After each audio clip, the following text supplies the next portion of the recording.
안녕하세요. 백두산 금융연구소의 백두산입니다. 4월 28일 월요일 저녁 8시 11분입니다. 지난 금요일 미국 증시는 상승 마감했습니다. 미국 주식시장 뿐만이 아니고 미국 주식, 채권, 달러 셋 다 강세를 보였습니다. 미국 관련된 자산들이 일제히 강세를 보였다라는 건데, 이것이 의미하는 것은 그만큼 위험 자산을 향한 분위기가 긍정적으로 바뀌고 있다. 그만큼 시장 분위기가 좋아지고 있다. 투자 심리가 개선되고 있다라는 그런 것을 의미합니다.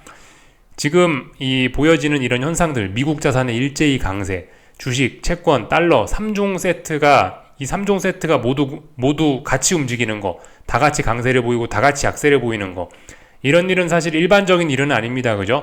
지금 이렇게 미국 관련된 자산들, 주식, 달러, 채권이 3종 세트가 함께 모두 움직이는 거는 지금 이제 트럼프가 하도 이제 불확실성을 많이 만들어내고 있기 때문에 그래서 생겨난 독특한 현상인 거지. 사실 주식, 채권, 달러는 제 각각의 이유에 의해서 제 각각 움직이는 게 평상시의 모습이죠. 그죠? 요즘은 근데 주식, 달러, 채권이 셋 다 같이 움직이고 있습니다. 같은 방향으로요. 미국 관련된 자산들이 미국 주식, 미국 채권, 달러 인덱스가 같은 방향으로 움직이고 있다고요.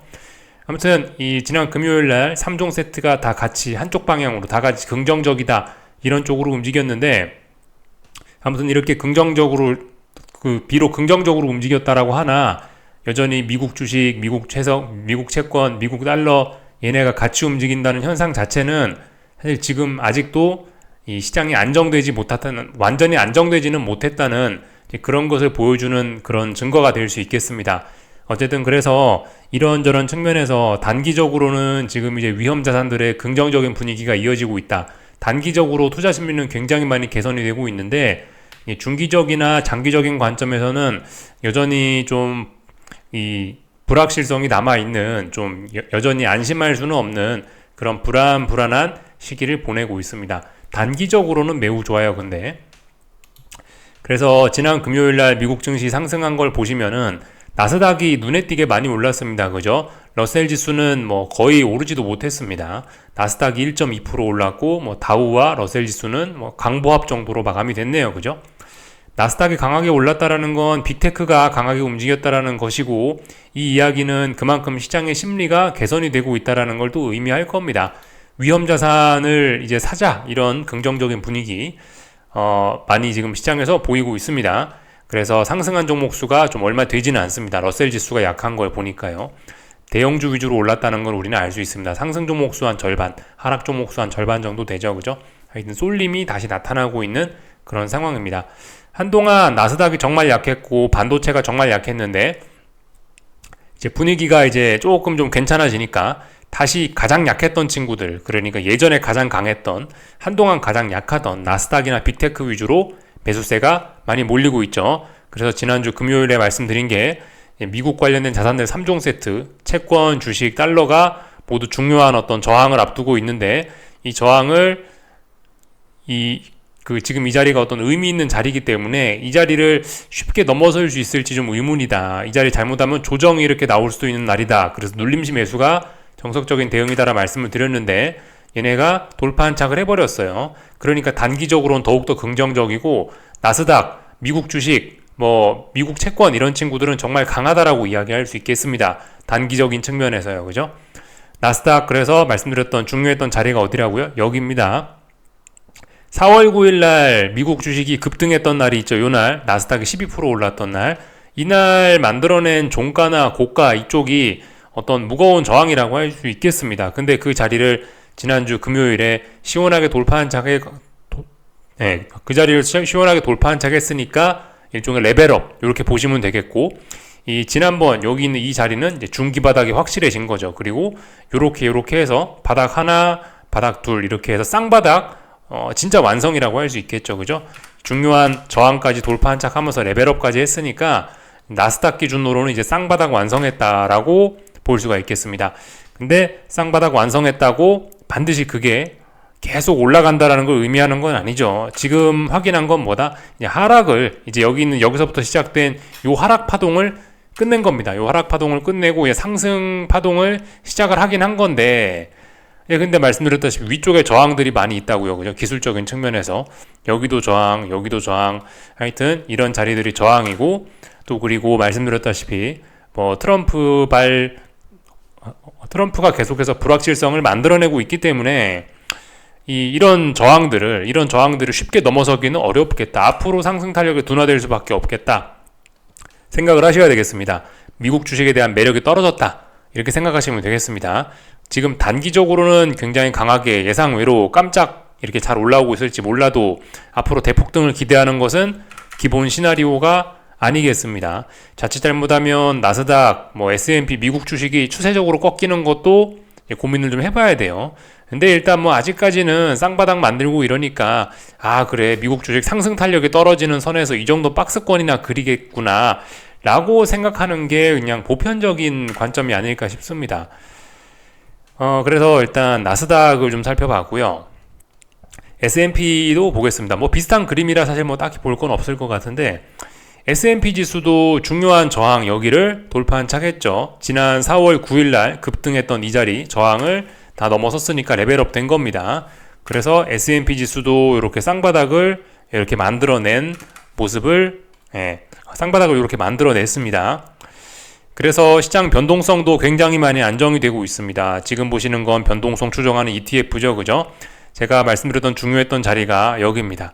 여기가 붕괴되면은 좀 이제 시장이 많이 안정될 수 있다라 말씀을 드렸는데, 그 자리를 지난 이제 금요일 날, 목요일 날부터 이미 살살 깨기 시작했는데, 금요일 날 이 자리를 좀 의미 있게, 좀 힘을 확 보여주면서 아래쪽으로 확 빼버렸기 때문에, 시장의 변동성이 많이 감소를 했죠. 시장이 좀 많이 안정이 되기는 한 겁니다. 그래서 사실상 이제 이번 어떤 조정 이런 거는 일단 일단락 됐다. 일단 끝났다. 이런 식으로 일단 볼 수 있겠습니다. 다만 그죠? 말씀드렸다시피 조정이 끝났다고 그게 반드시 대폭등 그게 아닙니다. 그죠? 조정이 끝났으니까 상승장 그게 아닙니다. 하락 아니면 상승 이 주식엔 두 가지만 있는 게 아니죠. 횡보라는 것도 있습니다. 방향성 탐색이라는 것도 있단 말이에요. 그런 점을 좀 생각해 보셔야 되겠습니다.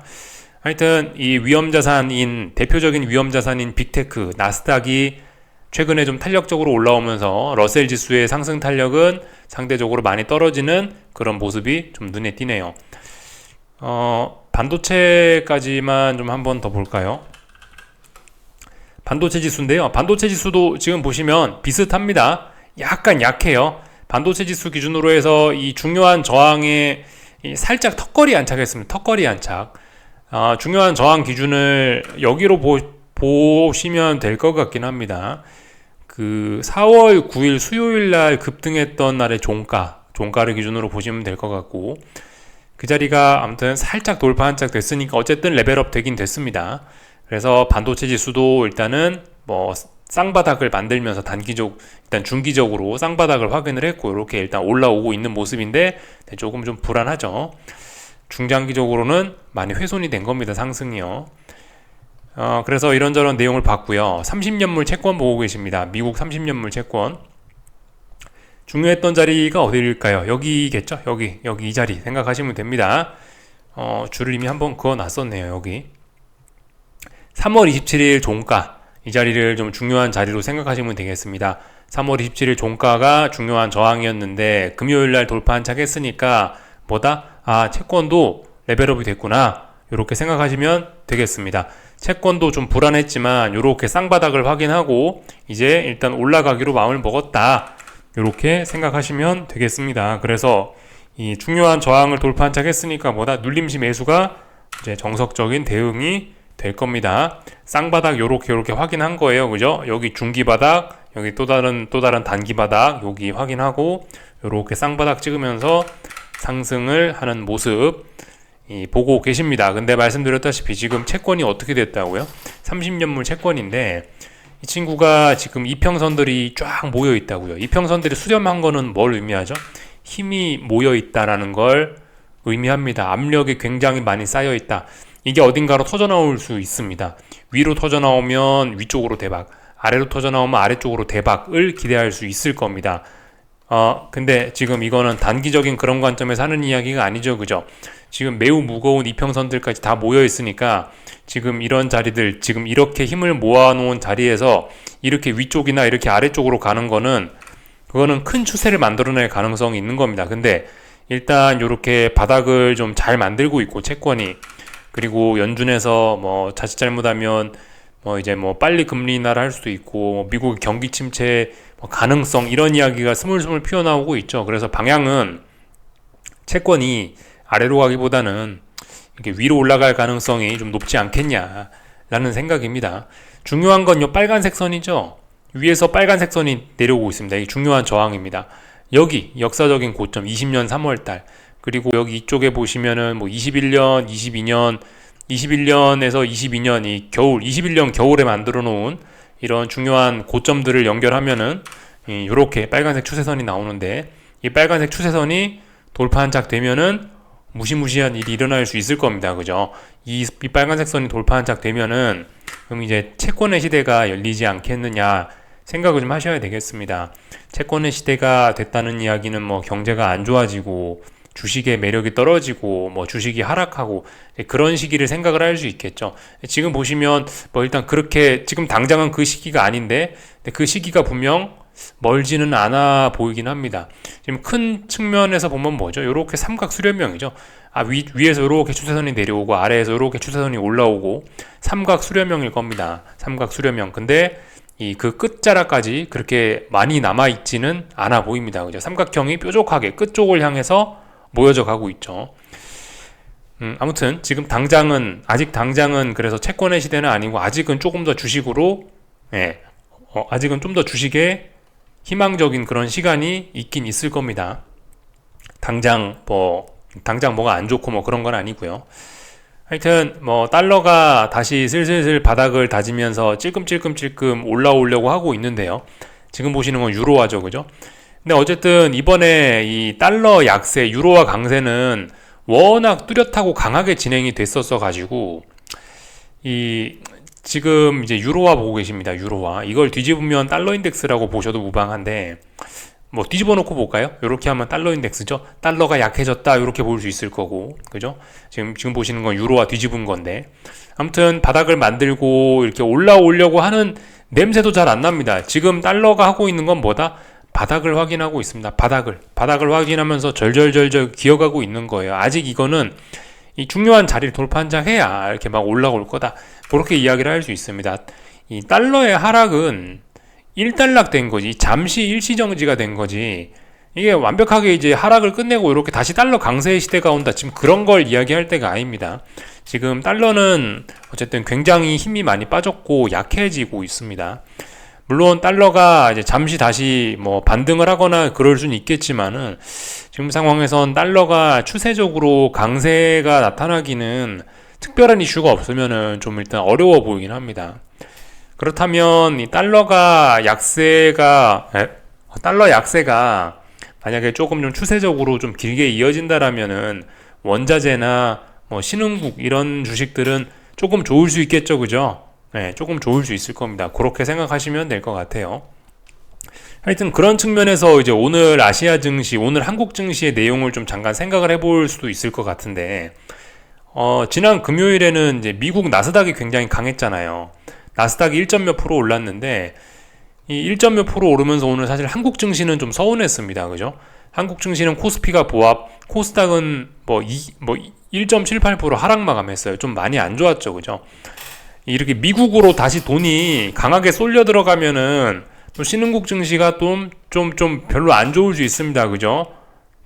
말씀드렸다시피 전 세계적인 순환매 차원에서 봤을 때 아무튼 너무 지나치게 미국으로 돈이 몰리는 거는 다른 나라들의 좀 기회가 없을 수 있습니다. 근데 지금 미국 증시 체력이 좀 빠져 있고 그렇다라고 해서 이제 미국 채권을 보니까 당장 채권의 시대는 아니고, 그렇다면 어쨌든 당분간은 이 미국을 제외한 다른 세계 증시에 조금 좀 기회가 있을 것 같다라는 생각이 듭니다.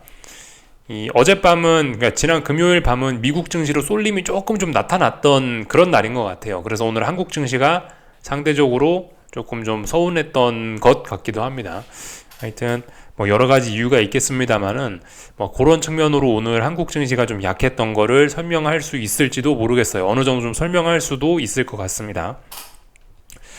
하여튼 달러가 단기적으로 바닥을 만들고 유로화가 단기적으로 고점을 만들고 달러가 조금 좀 고점을 만들까 말까 하고 있으니까 뭐 구리라든가 국제유가라든가 금값이라든가 이런 원자재들이 조금씩 주춤하고 있습니다. 그죠? 특히 이제 가장 최근에 강하게 움직였던 게 금값이죠. 금값은 좀 조정이 좀 깊게 나올 수도 있습니다. 지금 이 금값 차트하고 위쪽에 보이는 이 유로화 차트하고 상당히 모양이 비슷비슷합니다. 그죠? 예, 그런 점들을 좀 참고하시면 좋을 것 같아요. 하여튼 달러가 요즘에 어쨌든 최근에 단기적으로 바닥을 잡고 있고, 그래서 원자재들이 조금 약한 모습을 보이고 있구나, 이 정도까지 보면 될 것 같습니다. 오늘 한국 증시는 뭐 좀 전에 말씀드렸다시피 조금 서운했습니다. 조금 서운했으나 그렇다라고 해서 이게 뭐 특별히 한국 증시를 뭐 팔아야 되고 뭐 문제가 생기고 아직 그렇지는 않아 보입니다. 한국 증시 코스피는 아직까지 잘 나가고 있고, 코스닥은 오늘 이제 제약바이오가 좀 약하면서 조금 좀 서운하긴 했지만, 지켜야 될 자리는 일단은 뭐 사실 지켰다라고 하기도 좀 뭐하긴 한데 1178이 중요한 어떤 지지선, 어떤 저항이라고 말씀드렸었죠. 중요한 자리라 말씀드렸었죠. 1178을 돌파한 척 하면서 이렇게 시세가 나왔던 거고, 오늘도 1178에 일단 딱 걸쳐 있습니다. 일단 한국 증시 뭐 전반적으로 좀 긍정적으로 보긴 봐야 할 것 같습니다. 일단 아직까지는 좀 긍정적으로 보자. 코스닥도 뭐다? 1178 돌파한 척 하고 나서 좀 이렇게 하락하는 건 이건 눌림으로 보고, 눌림시 매수 생각하시는 게 일단 그게 정석적인 전략으로 보여집니다. 오늘 한국에서도 어쨌든 이 전반적으로 좀 위험 자산들, 그러니까 지금 분위기가 달라졌다라 말씀드렸죠. 그죠? 미중 관세 전쟁 이런 게 좀 긴장감이 좀 완화가 되면서 위험 자산들 쪽으로 좀 분위기가 좋아졌는데, 위험 자산들이라는 게 뭐죠? 주로 경기 민감주 뭐 그런 것들을 좀 의미를 할 겁니다. 그런 경기 민감한 친구들이 오늘 한국 증시에도 좀 많이 움직였고, 오늘 그 경기가 좀 민감한 친구들의 반대 개념으로 약간 움직였던 게 이 코스닥 제약바이오인데, 코스닥 제약바이오 친구들이 오늘 좀 상당히 서운했습니다. 그래서 오늘 코스닥이 좀 약했으나 뭐 그래도 그 코스닥의 경기 민감한 친구들이 그래도 조금씩 좀 움직여주면서 뭐 코스닥 지수의 대폭락까지는 좀 막았던 하루인 것 같아요. 하여튼 앞으로 이 경기 민감주 쪽들 시장 분위기가 그렇게 좋아진다라면은 이 한동안 잘 나가던 코스닥 제약바이오는 조금 힘이 빠지고, 뭐 박살나던 뭐 에코프로니 그런 2차전지 한동안 계속 박살나던 그런 친구들이 조금 좀 힘을 얻을 가능성이 좀 있겠죠. 뭐 그 정도 말씀드리면 될 것 같습니다. 가볍게 뭐 여기까지 말씀드리고, 원달러 환율은 그죠? 1400, 여기 제가 지난번에 표시를 해놨었죠.